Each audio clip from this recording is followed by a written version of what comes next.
Hey guys, and welcome back to Bookshops the Books. We are here for our July reading roundtable. Only one this month. We had two last month if you missed them, so please go back and see those. They were super fun. We are unthemed this time. There's no rhyme or reason to the books we're bringing. It's just picking something that we've read recently to talk about. So you can expect things from all over literature here to be. That's what the fun part of this. That's why we do bring our friends on to talk about the books they've been reading so we can hear about fun stuff. If you prefer a more structured video, last time we did LGBTQ plus nonfiction. So if you are interested in that, please feel free to see it. And then next month we have like a open-ended theme, which is a book that reminds you of your childhood. So please be sure to subscribe so that you can see that next month. But for now, we're going to go around, introduce ourselves, say a little bit about who we are as readers, and then we'll go around one more time and talk about the books that we're bringing today. So, as always, starting with Gretchen. Hi everyone. So I have actually been back on the channel lately, doing reviews after a very long hiatus. If you want to know what caused that hiatus, I did do a video where I gave a life update, and I also recommended some true crime podcasts. If you need some recommendations, I suggested like 5 of the best that I had listened to in a 6-month period of basically not reading anything because I was really, really busy. But I have been back doing my romance reviews, usually on Monday of some romance arcs. So that kind of gives you an idea a little bit of like the gaping maw of like what is happening in my brain is either like romance books or it's like true crime or political science, history type of stuff. So I had a goal at one point this year of reading more fantasy that really hasn't happened. But I love listening to people talk about fantasy, and maybe someday I'll get back to it. But today I've actually brought one of each. I brought a contemporary romance and a political science book that I'm going to talk to you guys about. So you're going to watch both halves of my brain in action in real time. We love your whole brain. Yeah. If only it worked. It does. Hi, everyone. My name's Ellen. I'm happy to be here again, so thanks for having me. As a previous librarian, I read everywhere from picture books, middle grade. I really enjoy a good middle grade graphic novel, all the way, to adult books. But I really do love YA fantasy, historical fiction, and horror. But I'm not talking about any of those today. I'm Dez. I've been here a few times. They keep bringing me back because obviously I'm so funny. I usually read fantasy. I didn't bring a fantasy this time, but I usually read fantasy, but I like a little bit of everything. It really just kind of depends on my mood, what scratches my brain. So you kind of get what you get, and it just is what it is. Take it. And then, hi, I'm Michaela. I've also been trying to make more videos on the channel. I actually did a couple arc reviews the last couple of months. So yay, there's that's happening every once in a while when my brain lets me do the thing. I read all over the spectrum. I normally live in horror. Horror is my bread and butter. That's my house, but I'll read most speculative stuff. Generally, I'm reading LGBTQ plus stuff, so you'll see me talk about that. I brought something from one of my other, like, loves, which is translated fiction today. I haven't done translated stuff in a while, I feel like. I've been, like, lacking in that department, so I'm bringing that. Okay, so I'm going to do something a little bit different. I had a little bit of a different plan coming into today, but I, for the first time, got to go to Love Struck Books, which is the new, it's only been open for 7 months, romance bookstore in Cambridge, Massachusetts. Listen, if you are anywhere nearby, that store is such a vibe. They have like flowers. They also have a coffee bar that is open during the day that turns into a wine bar at night. So there was like wine there for my book event, which was amazing. They ran a really, really great event. Like, cannot recommend that highly enough.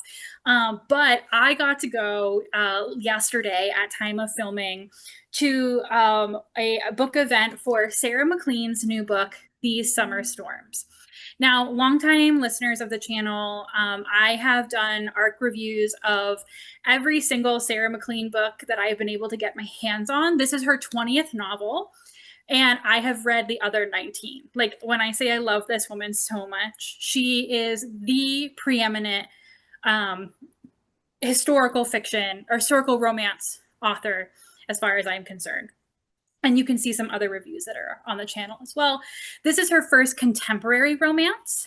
And so I'm very interested in this. I think one of the interesting things is that she, as someone who is a romance novel purist about like what beats need to be in a romance novel to be considered capital R romance, she actually doesn't consider this a capital R romance because romance is part of the plot, but it's a sibling story as well. It's a story about grief. There is romance, but she really sees this as also like a bigger story than just the romance. I haven't read this yet, but the blurb on this is These Summer Storms is a razor-sharp, wildly sexy novel about a wealthy New England family's long overdue reckoning and the one week that threatens to tear them apart. I did get my book signed. Very happy. There's like an inheritance game. Basically, the father dies, and in order to inherit any of their money, they have to like each complete like a task. And on the train there, she has a one-night stand with a guy who ends up being the guy who's running the inheritance game when she gets to the island. But I just have to say, like, Sarah MacLean also has a podcast called Fated Mates, and she is one of those people who thinks really, really critically about romance as a genre. I don't mean critically as like in a negative way, but like in like the literary thinking of like what the genre means, what the genre does. And hearing her talk with Adrian Herrera yesterday in conversation just made me really proud to be a romance reader, and like, thinking about the genre in a room full of people who really also think about the genre in like complicated ways, which is not always the case when you tell people that you read romance novels and they're like, nah, read Moby Dick. I will read Why about Moby a Dick? different because that's like one of those literary classics, and also I was going to make the joke that I will read about a dick. Okay. But no, Moby Dick. Thank you. But anyway, I just want to say, like, in terms of historical romance, if you're looking for a more contemporary romance, the New York Times book review of this, I think it was that this book is like, I forget exactly what they said, but like finding out that your favorite electric guitarist is also a concert pianist, basically saying that like, even though this is different, it's still like the same quality. In 19 books, this woman has never written a bad one. Some are better than others, but like every single one of them has been a banger. And in her most recent historical romance series, there is a woman who blows things up, in case you need that. So anyway, I just wanted to, I would hope to have read at least a little bit of this for today. I didn't, but I could not let the opportunity pass to just talk about what an amazing organization of the event, amazingly done event, and just like a really amazing author who also uses her platform online to really also speak truth to her values as well, in an age where there's a lot of controversy in the romance world right now. She is an author that I can definitely say, like, not that none of her views are problematic. I don't know of any, but like, she's definitely someone who uses her voice to remind you to vote, stand up against the fascists and all of those things. So she opened this by saying, because the father who dies is a billionaire. And so she said, billionaires shouldn't exist. And so he doesn't. And there you go.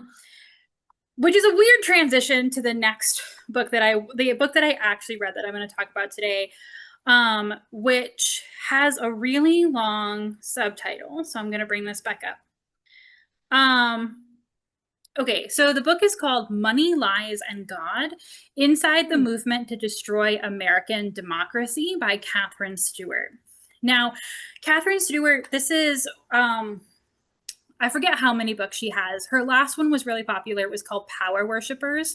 She is a longtime journalist who goes to far right and like extremely religious like events like CPAC, all of the new ones that have cropped up now. And she goes as a journalist to observe, and she's been doing this for a number of years.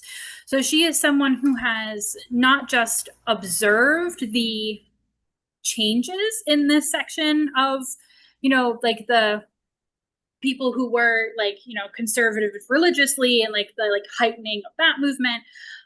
But she is one of those people who really does seem really capable of also talking to these people, which sometimes when I've read stuff from journalists trying to cover some of these events, they don't cover the people there as human, which I think doesn't help the cause.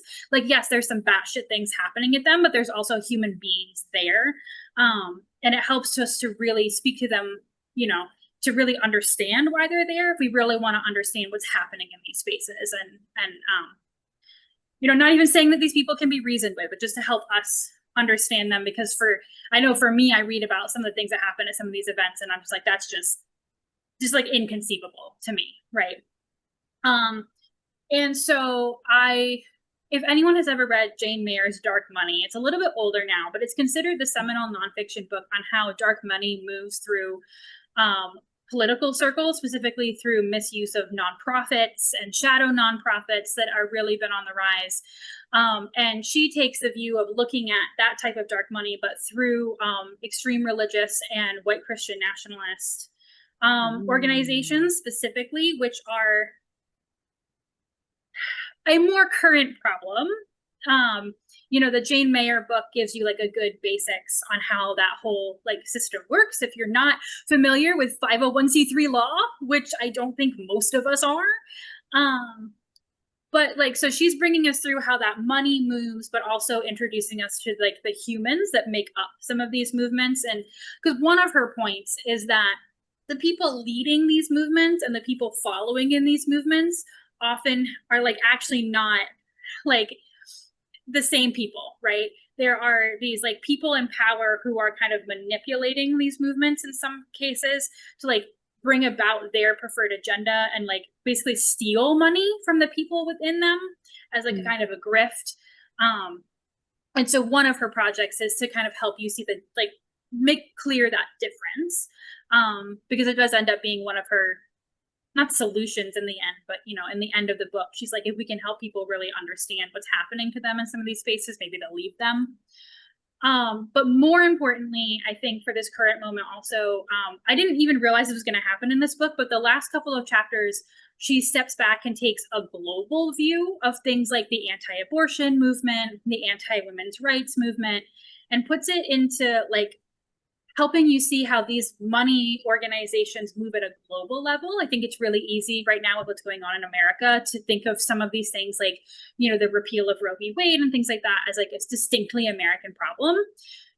But these groups are out in the world trying to do the same thing and succeeding in other countries. They succeeded greatly in places like Poland, and there are groups that began in the US that have moved into places like England, Ireland, Scotland, that she covers in the book, currently trying to also do away with women's reproductive rights in those countries. And also making clear the specific moneyed connections of these groups between the US and Russia. So in case you're like, man, how have some of these people who used to be super anti-communist become super pro-Russian? Kind of helps to maybe answer some of those questions in a way that I certainly hadn't thought of before. So it's a really well-written book. It's a really human book while also imparting a lot of information. And if this is something that you're interested in understanding about our current moment, I think it's a really good read. So yes, both of my brains in action right now. There you go. That's what I have brought today. That is what that was. That is what that was. It helps that I literally just finished the last hour of it 5 hours ago. It's very present in my brain. Do you feel like it's something that someone who doesn't normally read, maybe not politics books, but like books around the financing of politics, perhaps? Because I know that that's kind of not always a major focus. Usually politics and history sort of touch each other. Yeah. I do think she's really, really conscious about keeping the human face on a lot of these things. Yeah. So I do think, like, I read, there was Dark Money, and then there was Kurt Anderson wrote a book called Evil Geniuses that was also like an updated version of Dark Money once a couple of like new Supreme Court cases had happened that even further fucked with our campaign finance laws. And I think like Dark Money or Evil Geniuses was one that I was like, thank God there's a chart. Because I was just like, I don't really no, I think in terms of like if you were to put Dark Money, Evil Geniuses, and this one like in a group, this is the most human one, the most story focused one, I think. It probably helps that I had read Dark Money to understand some of how, like, I didn't have as many questions. Like, how is this legal? And I was like, unfortunately, this is legal. So yeah, I definitely think it's a good human read. And again, not that, she certainly doesn't agree with these people, and you may not either, but like I said, it does help to, rather than these people be crazy, be like, here is the things that has in this person's life shaped them into this. Right. And then also being clear that like this person actually never really believed this. They're just here for all of the money. Right. Which is also true. So Gretchen, I really admire how your brain can go from reading romance to reading like really serious nonfiction, because to me that's not relaxing for my brain. But I feel like you read such like a generous spectrum that it's really impressive.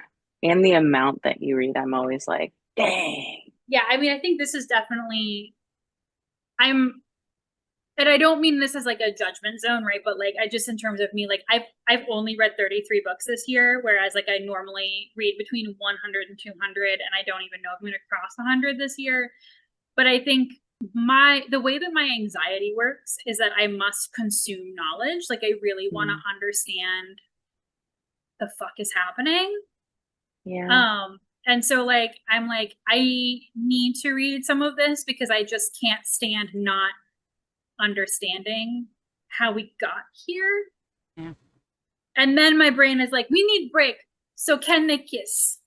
Because that generally is the reason. Like I think break my own brain to a certain extent. And then I'm like, I need something like this, that, and I think also romance specifically because I need the joy that they bring, right? Because I mean, she tries to end Money Lies in God on like a hopeful note of like, through my research, here's what I've learned, and here's some steps that I think we can actionably take, forward. But like a lot of it is, then you like open the news, right? Yeah. Right. And you're like, well, yeah, that's enough for my brain, honestly. Like I have to be like, okay, enough. Yeah, that's, and then you read the romance novel, and then there are two people who, through all of their adversity, there we go, kids. Cool. My turn. I've already changed my mind on what I wanted to talk about. No, you're good. So I have probably read the most books in a year that I ever have before. When I realized how much Gretchen reads, like it's not a competition, but then I was like, I could read that much. That would be fun. So I think that I've read more than 30 books this year, and it's only half the year gone, because what my brain does is when it's overwhelmed, instead of not reading, it's just like procrastinate, escape, dive into a book. So I've read a couple really good books this summer. One of them being Transcendent Kingdom by Ya Jesse. And I'm pretty sure that's how you pronounce the author's name. Yeah, Jesse is a Ghanaian American author and also wrote Homegoing, which is a multi-generational story that's real good. So read that. And I think that also is probably her most popular novel. But Transcendent Kingdom, I saw as just an available audiobook in Libby. And when I read the description, like I recognized the author, I read the description.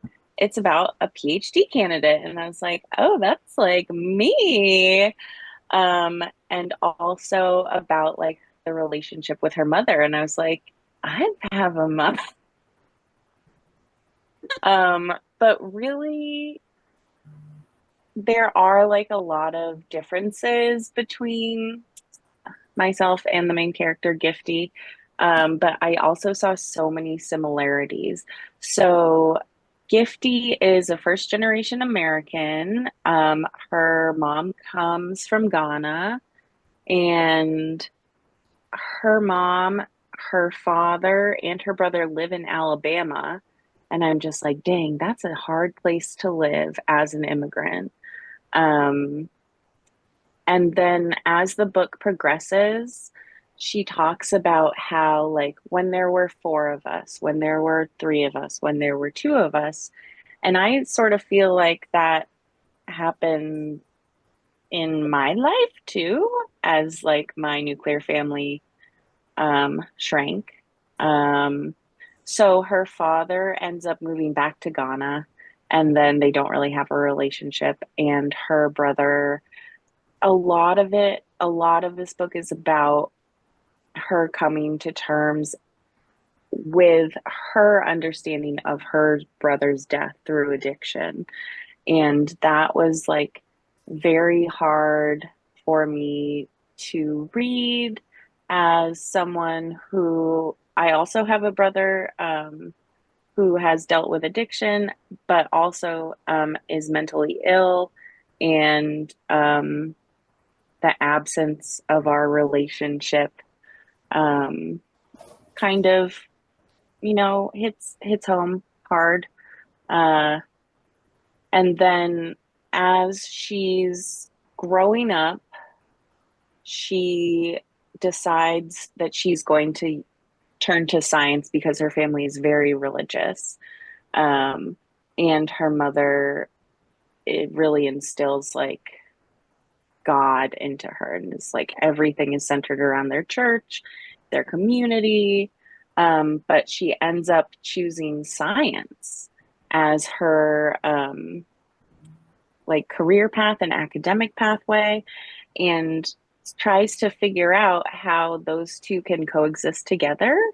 And a lot of her friends and classmates sort of challenge her on that, like, how can you believe in God and believe in science? And then so she went to Harvard. I think it was Harvard. She says Cambridge. So somewhere, either Harvard or MIT. I'm pretty sure it's Harvard. And then so she's away from Alabama. She leaves her mom behind after her brother had passed. And then she goes on to Stanford on the West Coast to do her PhD and is working with mice in a lab and trying to understand like the neuroscience of addiction, which I thought was like really, really cool how this happened to her family, and she's trying to like understand it through science. Like, how can someone not say no to drugs? And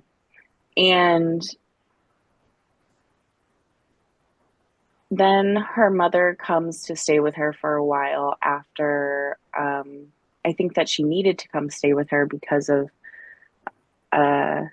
deep depression that she was falling into.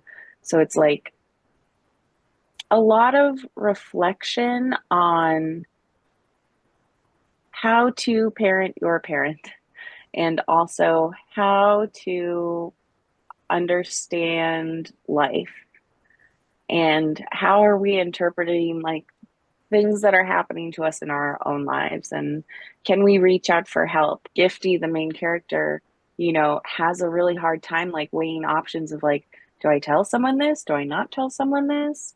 Um, in the end, there's a happy ending for her, which I wasn't expecting it to do a little like jump forward. Um, but it did, and I don't know if it added anything, but yeah, I can see someone like an editor being like, you got to wrap it up somehow, and just adding that in on at the end. But I keep going back and thinking about like Gifty's experience, not only like feeling as an outsider in her own family, um, but like also an outsider in her career field as someone who believes in God, and then also someone like on the in and out, like the in and out group in every way. Um, but I thought the writing was done so well. Yeah, Jessie is a great writer, and it's just written really beautifully. I'd say like a really like a medium pace, and I felt like it was a gentle story. She unfolded this whole all of the trauma she sort of experienced in a very gentle way, in a way that felt like she was reflecting on it at like one point in time, and not just like I was 8, then I was 10, it wasn't linear. So I like the way that, yeah, Jessie sort of like wove it together. Um, and I would like really recommend this book, even if you haven't read Homegoing. I think that there's a lot to relate to, whether it be like immigrant communities, um, wrestling with spirituality, wrestling with like certain family relationships, wrestling with loss too. There's so much about loss in so many different ways. And I feel like I'm just going on, but it's good. I listened to the audiobook and I really loved the audiobook, and I had listened to um I think that the same person, okay, they also read The Hate You Give and had won like 9 audio awards, because when I was, oh, and Children of Blood and Bone. So I was like, I know this voice. This voice is like a middle grade voice or a different kind. So I felt like I was just listening to a story from someone that I knew. So I was really happy that I got that on my list.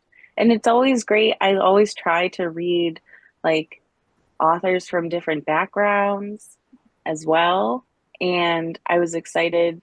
I didn't actually realize she had also written Homegoing until like halfway through the book, until I like added it to my story graph. And then I was like, oh yeah, that was such a great book.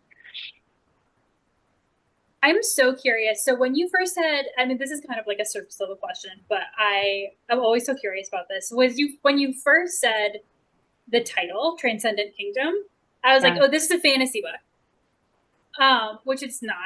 So I'm just like, I don't know, as long as it's not like a spoiler or something. What do you know what the reasoning is for the title? I'm just so curious.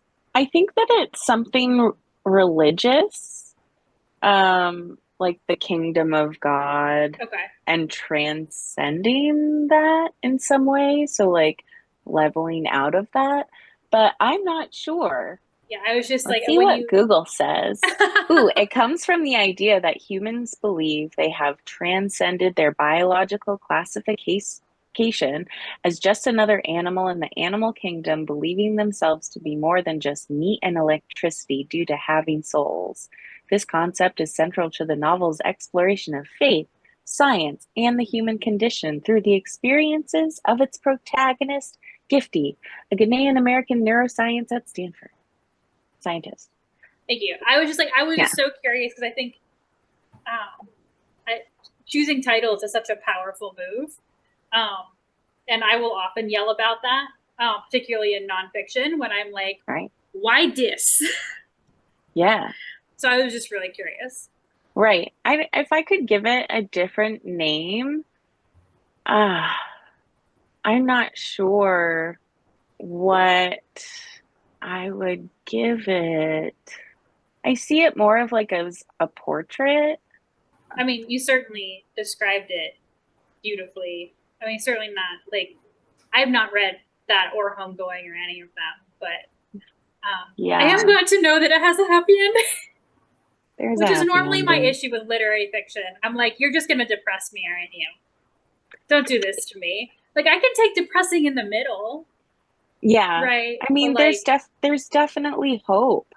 And even like I as the reader was like, reach out for help, get some help, you know. But I understand how like it feels to be and feel isolated in a lot of situations related to family, and like asking someone for help with your mother is like a very difficult thing to do. And even just sharing like my mother, she had like a hard time just connecting with this like one other colleague, like my mother's visiting, or she finally told one of her work colleagues, my brother overdosed or like died of addiction. And like that was like it seemed like such like a mountain for her to cross just to like say those words. So I mean, my hopes for Gifty like are that she's like straight up in therapy. They talk a lot about, so Gifty like had gone to see a therapist maybe at an undergrad, and they gave her like a seasonal affective disorder lamp, a sad lamp. And I was like, girl, that's not enough. You gotta advocate for yourself. Um, so like where I am in my journey with like therapy is very different from where she was in her journey with therapy. But I really like appreciated like seeing someone else's like understanding of their like coming of age and dealing with grief, dealing with separation, and especially their like familial relationships. So I just had to look it up because I forgot the name of her brother, but her brother was called Nana. Um, I I think if anything, I might have tied it. If I could give it another title, I would maybe instead of Transcendent Kingdom, I would give it like the title of Nana, or having something to do with the brother. I remember now why. Like I read Homegoing when it like first came out, like hardcover. Like I borrowed it from Barnes and Noble and I worked there, and that was a program that we could do. It's like borrow hardcovers when they came out, so that we could like read those regularly. Mhm. And I loved that. But when Transcendent Kingdom came out, um, I was struggling with a family member with addiction at the time, and I was like, I cannot read a book about this. I Mhm. cannot read a book about this, and I still feel that it may not be for me, unfortunately, just because of the subject matter. But I appreciate, and I Mm. can also attest that yeah, Jessie's writing is great. Um, Highly recommend it, and we'll probably still keep an eye on what she puts out. Yeah. All right, Miss Diz, what do you got for us? So the chat, aka the three of them, decided I should talk about a horror book. Yeah. To preface this, I work at a prison as a therapist. I've heard some shit. I've seen some shit. It's hard to phase me. This book phased me. It fucked me up. I think I texted Michaela at like midnight. Like, what the fuck did I just read? It is called The Butterfly Garden, and it is by, I gotta look it up, Dot Hutchinson.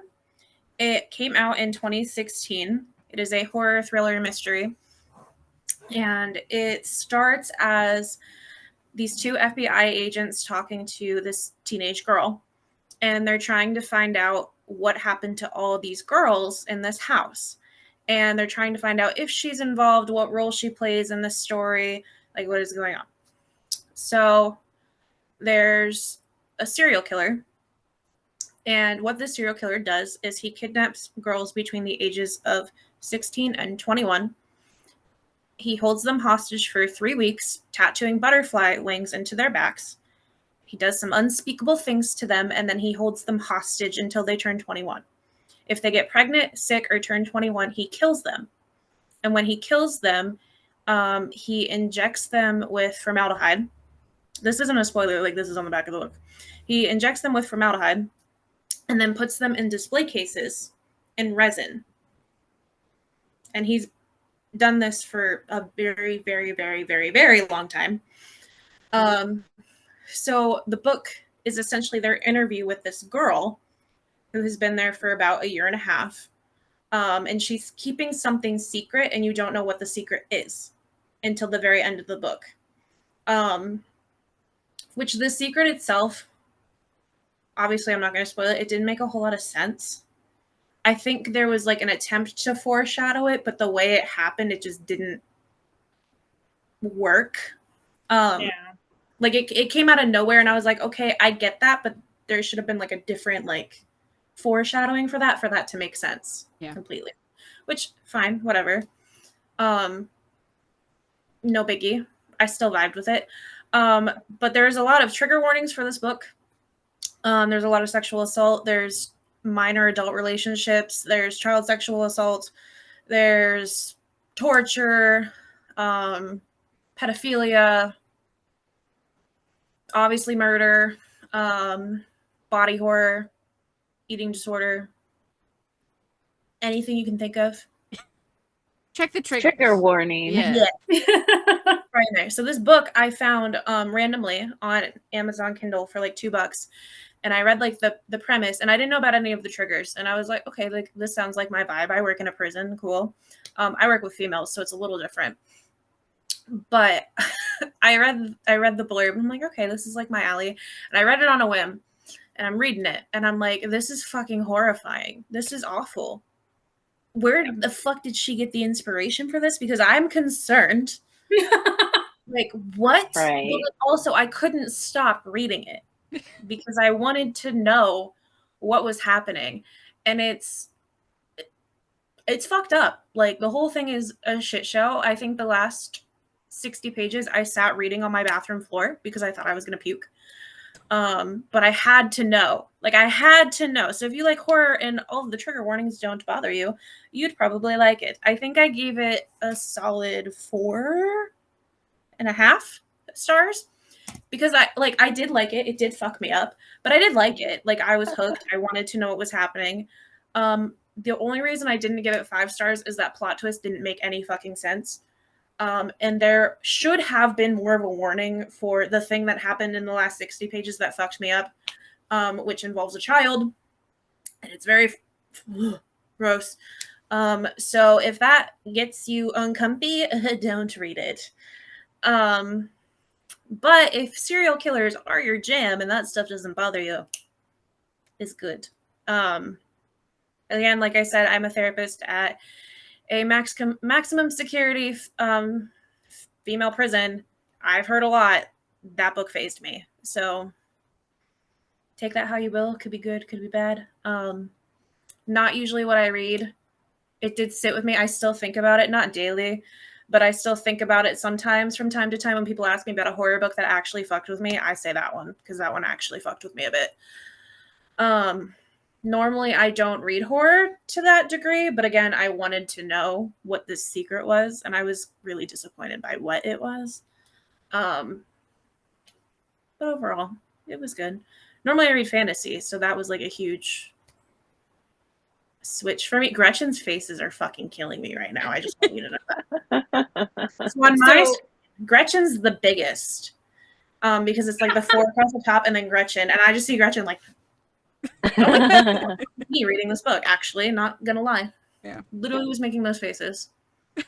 Well, as long time and short time listeners probably know, I like the tiniest bit of horror, I will text Michaela and be like, what are you making me read? Because 100% if I've gone anywhere near it, it's because Michaela said, just try, please. And I'm like, Whee! I Michaela would love like this you. book. Oh, You would hate it. Oh yeah, I'm not getting anywhere near it with No, a 2,000-foot pole. No, don't go there. Like, we already know this. No. It's actually part of a series. mm. But it's like called like the collectors. So basically every serial killer is a collector of some sort. Supposedly the second book mentions the victims of the first book. I think there's about like 15 of them around by the end. Shocking. I was shocked too. Basically had a convent, whole thing. But anywho. Okay. The second book, I guess, briefly mentions the girls. But I don't know in what detail, and I don't intend on reading the rest of the series. Right. Again, so this book came out in 2016, so that was probably before they actually started, being considerate and like saying trigger warnings for things at the beginning of books. However, with the thing with the kid, there should have been something somewhere, like even just on the Kindle page. There was not. Learned my lesson that I need to check the triggers on Storygraph. But even then, I don't know if it was actually there, but I put it there when I did my thing, so it's there now. Super appreciate that system on Storygraph, for sure. Yes. Yeah. But like I said, if you like horror and serial killers fascinate you, it's great. Don't know where she came up with it. I don't want to know where she came up with it. But it's a series, so if that's your jam. Did you feel like it was like trauma porn though? Because I don't always like. I like horror, but I don't always like it if it's just like I'm gonna try and write the grossest, most messed up thing I can think of to shock you. Or like, there still needs to be some sort of like why are we doing this? Why are we here? For me, There was definitely a why we were doing it. Okay. It's very like, I think it's meant to like kind of bring awareness to serial killers and like human trafficking. Because in a way, they were being trafficked by this man and his sons, between the three of them. So definitely kind of torture porn. I'm not gonna lie. Yeah. But when I was reading it, and like I might be a little biased just because I work in the system, so I see cases like all the fucking time and like work with individuals who have been through some really fucked up shit. It was really like reading one of their files. Like one of the women who were forced to like participate in things they didn't want to participate in, or witnessed all of this trafficking stuff. It's very realistic. Okay. So yes, torture porn, but also very like real, because I can think of several women I've interacted with at my job who have been through not the exact same thing, but have been trafficked and can like say similar things. So the girl wasn't part of it. That's not really a spoiler, because you figure that out real fast that she wasn't really a part of it. She was trying to survive. But again, like I said, I know stories of women who did do things they didn't want to do because they were trying to survive, which is essentially what that story is. Like, how far will you go to live? So yes, torture porn, but also just because of the work I do, it's legit. I like horror, but that sounds like way too much for me. It was too, like, I'm not kidding. I literally sat on the bathroom floor to finish the book because I was scared I was going to puke. Yeah. But I had to finish it. I had to fucking know. And then I found out, and I'm like, this wasn't even worth it. Which is why I won't finish the series. The build up, great. The ending, no. This is like massively different, but in case anyone is interested in learning about trafficking, but not through this way, I just actually, like, literally in the last few weeks finished a podcast called The Coco Berthman Story. If you are familiar with Coco Berthman, she was a German woman who came to the country and got like internet famous for telling her story about how she was trafficked by her parents, specifically her mother, and got like really big like news. And then it was revealed that it was all some of it is a little bit true. A lot of it is a lie. But as the story kind of unfolds her lies, if that's something that, if you're into like the Anna Delvey story, or like people who like make up all this shit. But it does also talk about why someone like her, who is a blonde, blue-eyed white girl, and her story is picked up and it talks to other survivors who've actually survived human trafficking in ways that they've taken their trafficker to court, stuff like that, but might be of color or, queer or something like that. And maybe their stories aren't told. So in case you're interested in the topic but want more of like a scam podcast situation, I did like that podcast. So That note, I'm going to talk about some short stories, yeah?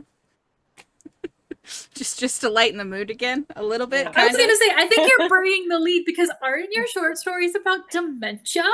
Yeah, and some other stuff, but that's don't worry about it. They're still short stories, fun. Oh, yeah. before you start, Michaela, I do want to say the last time I was on, you talked about a book of essays. Yeah. Called Monsters or Yeah. Monsters. Yeah. It was so good. I read it after. I was like, dang, this is so good.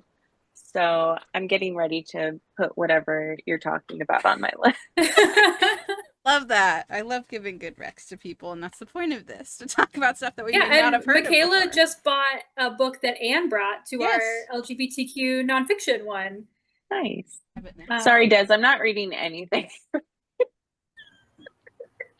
Okay, so I'm talking about translated fiction today. I'm talking about 7 Empty Houses by Samantha Schweblin. She is an Argentinian author. This one was translated by Megan McDowell from the Spanish. Props to this publisher for putting the translator on the cover and not just hidden away in the inside of the book. Thank you for that.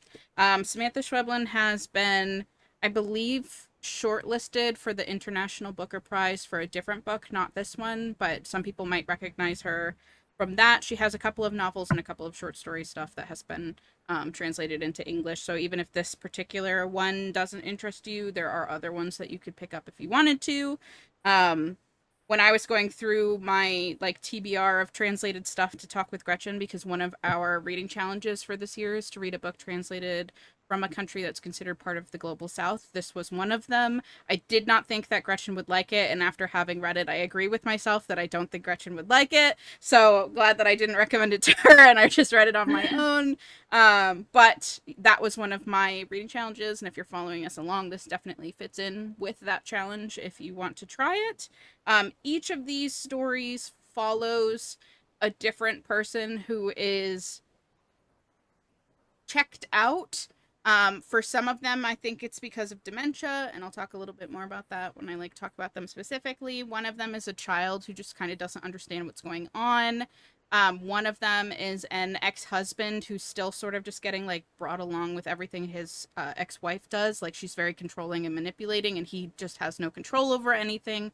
So all of these people are just kind of existing, dissociating, not really interacting with the world in a normal way that you would see, I guess, or feel from yourself. And it was just a really interesting concept for short stories, is that all of these people are sort of inherently unreliable narrators because they are not noticing things that you think they should be noticing.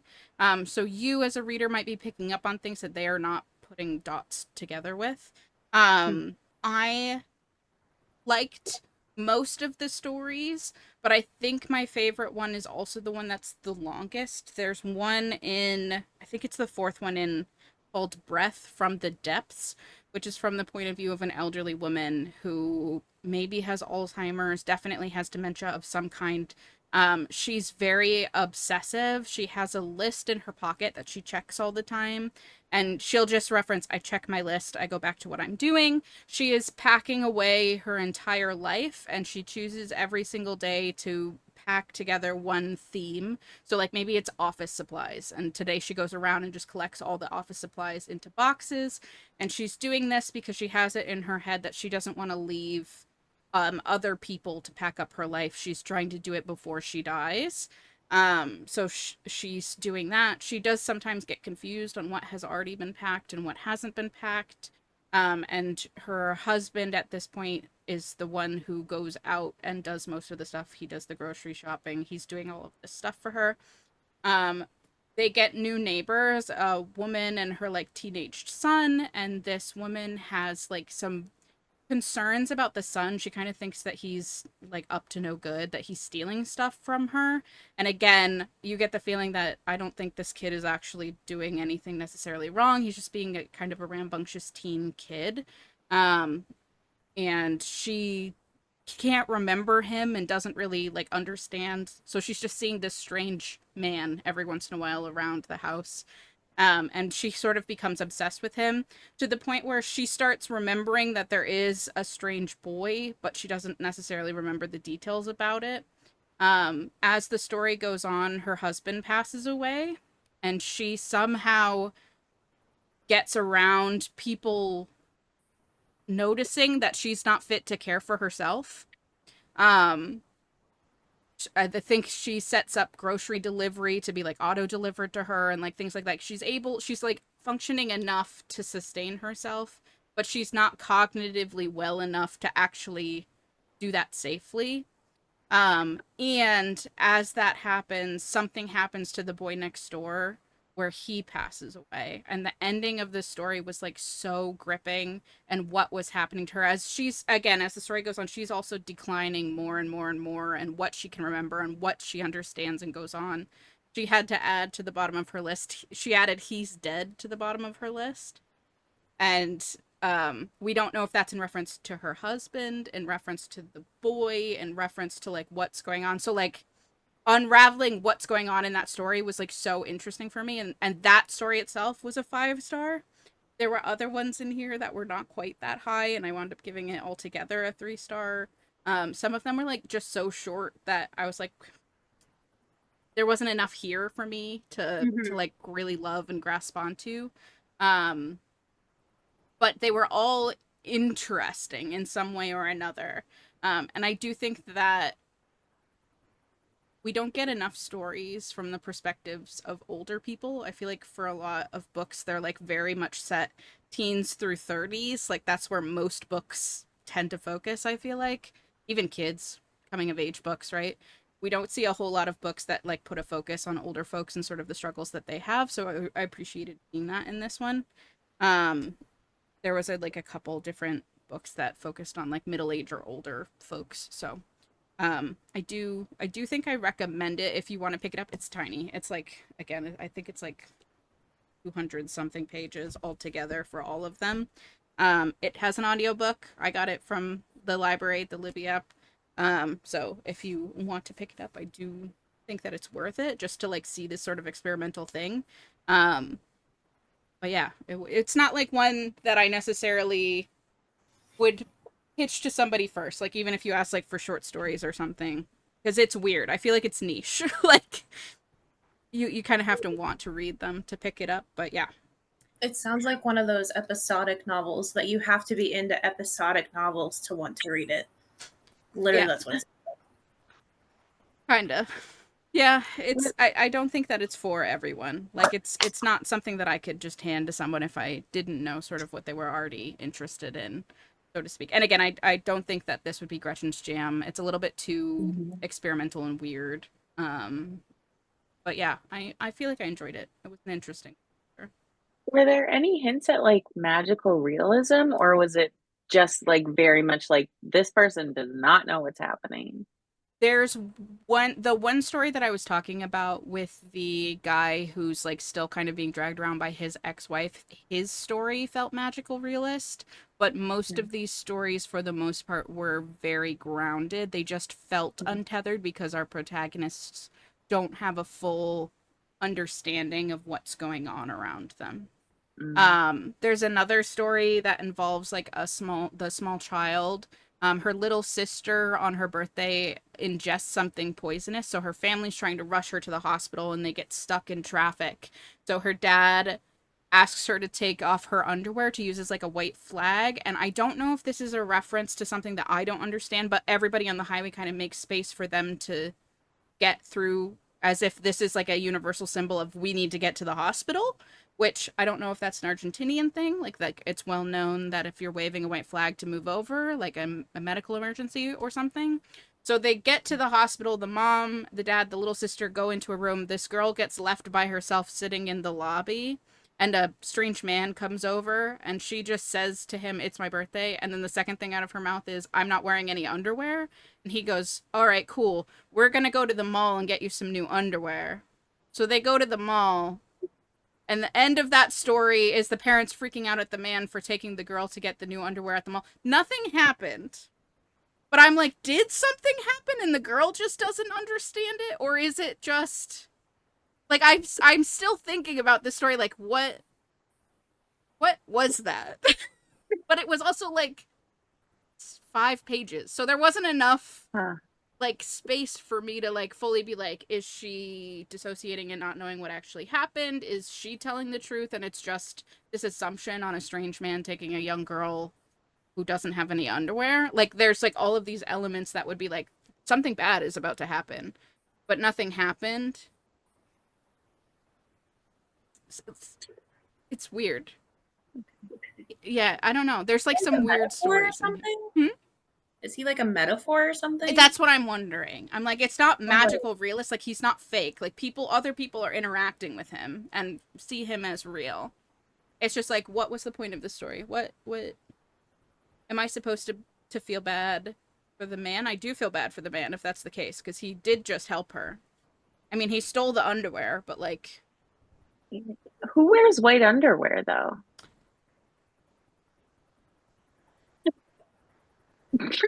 The most unbelievable part of the story. Yeah, I don't know. It was a weird one, and like a lot of them have that feeling of like, because our point of view character is not fully understanding everything that's going on around them. You as the reader also kind of are like, I don't fully understand. I'm seeing more than I think you are, but I'm also like, what was I supposed to take away from this? What am I supposed to understand in this moment? Do you think that the author also didn't really know what was going on? That story is titled like An Unlucky Man or something like that. Hold on. Yeah, An Unlucky Man. So I don't think... I think she knew what she was writing, but I'm not 100% sure that I got it across. And again, it's translated, so there may have been more subtext that was lost in the translation, that maybe certain words would have been more of a red flag for somebody who speaks Spanish reading the original. That's always sort of a problem with translation, is that you can't always get a one-to-one, like, subtext understanding or connotation understanding when you do translations like this. So that might be what's causing it, is that it's just not... It's missing something, and that was lost in the translation. But yeah, I don't know. It's interesting. It's definitely an interesting concept for short stories, and it's short enough that if you're intrigued by it, I would recommend it. It's definitely worth it for that one really long story called Breath from the Depths. Like, that one I really enjoyed the way that was constructed, and I felt like it was a good story altogether. Since Michaela mentioned it, I will just throw it out for anyone who is interested. That, as Michaela mentioned, we do have a translated fiction book that we will be reading together as part of our buddy reading challenge. And I just want to put it out there that what we have chosen to read together is called Reservoir Bitches by Dalia de la Sierra. This was longlisted for the 2025 International Booker Prize.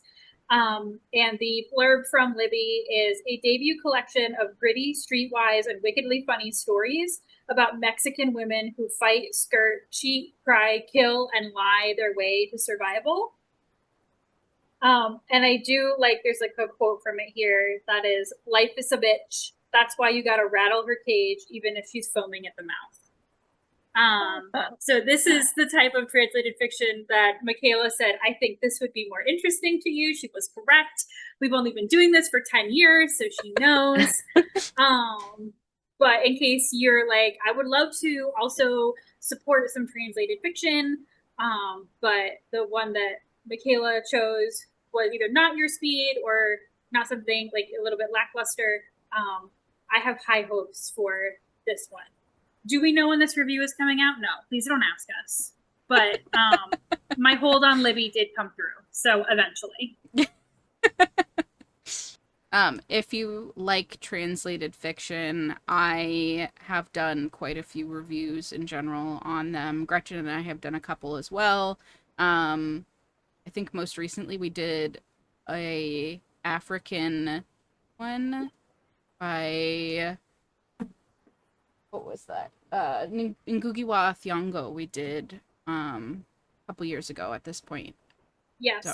Our most recent one may have been I Want to Die in Ichokopi, Oh yeah. which no one should read. No. Even though there's a second one out now. You should watch our review though, because we both lose our minds. But yeah, I have much higher hopes for Reservoir Bitches. But again, this is part of like when we talk about like one of the reasons that we do these reading roundtables is to learn from other readers who are not us, right? Because there are so many wonderful books out there that, you know, maybe you would want to read if only you knew it existed, because there's just so many out there in the world, right? And like Dez brought a book from 2016, right? And it's so easy to be like, what's new and what's hot? And we can lose books also that have come out a little while, like, you know, 2016 is several lifetimes ago. But like, you know, it's also not that long ago, right? Like it's easy to lose good books that have come out just because all of this moves so quickly. And bookstores in particular are not holding books on their shelf as long at all as they used to. So it's very easy. And that's why to miss, and that's why you should go to your local library. But anyway, one of the things that we tried to do with our reading challenge this year, again, we've talked about this before, is to really push ourselves. And so we've always tried to read as a duo at least one translated book of fiction a year. And this year we said we've realized that in the past couple of years, we've read a lot of Asian authors, Asian translated fiction. And so we put some stipulations on it to say we're going to try to push ourselves to go in an even like different direction. Same thing, we just posted, we usually do a queer romance together every year. And this year we said, well, we want to definitely read like a historical queer romance because we keep reading contemporary and there's a lot of good work being done in the historical realm as well. So we always want to push ourselves to read broader and wider, to learn about other people. And that's why it's great to track your reading on something like Storygraph, which is to say, you know, I can tell from my past history that I am reading widely, but where are the gaps? Because there's always gaps, right? And to try to see to push yourself there. So that's the fantastic thing about these reading roundtables is that you've learned about some books maybe you want to add to your TBR. You've maybe learned about some books that you wouldn't have added to your TBR, but you may know someone that would really enjoy that book, right? So you can give that recommendation to somebody else. So we thank Ellen and Dez so much for joining us again on this wonderful journey. Michaela and I are trying to fulfill a different one of our challenges next month. What is the actual name of this challenge? Read a nonfiction book from or about a modern country facing conflict. Yes. Okay. So we also try to read at least one nonfiction book a year. And so like last year, I think we did Indigenous nonfiction. And so we did realize though that a lot of, and again, I was talking about this with my book, a lot of the nonfiction that we have been reading have been very US focused or at least like centered. And so we wanted to pick something that would be open-ended, but give us space to read about a different part of the world facing some sort of conflict. And Michaela's already started and I am on my way to start. One Day Everyone Will Have Always Been Against This by Omar El Akkad. The blurb is from award-winning novelist and journalist Omar El Akkad comes a powerful reckoning with what it means to live in a West that betrays its fundamental values. So it is someone who was an immigrant who came to the West, and it's about Gaza and the conflict in Gaza. This one is a short book, but it is a weighty one. So our plan is to do that as our Betwixt content in August, but it's also an incredibly heavy time in the world. So maybe you'll see Reservoir Bitches first. We don't know. you'll know when we know, basically, is what's going to happen. But to lighten the mood, we do have, as Michaela said, also coming in August, a reading roundtable with a book that reminds you of your childhood. And we can't wait to both see the books that people bring and also probably hear some great nostalgic stories about why those books remind them of their childhood. So we will see you guys for all that. It's going to say fun stuff, but some of those books are not fun intentionally. So we'll see you guys for some stuff. Thanks, guys. Bye.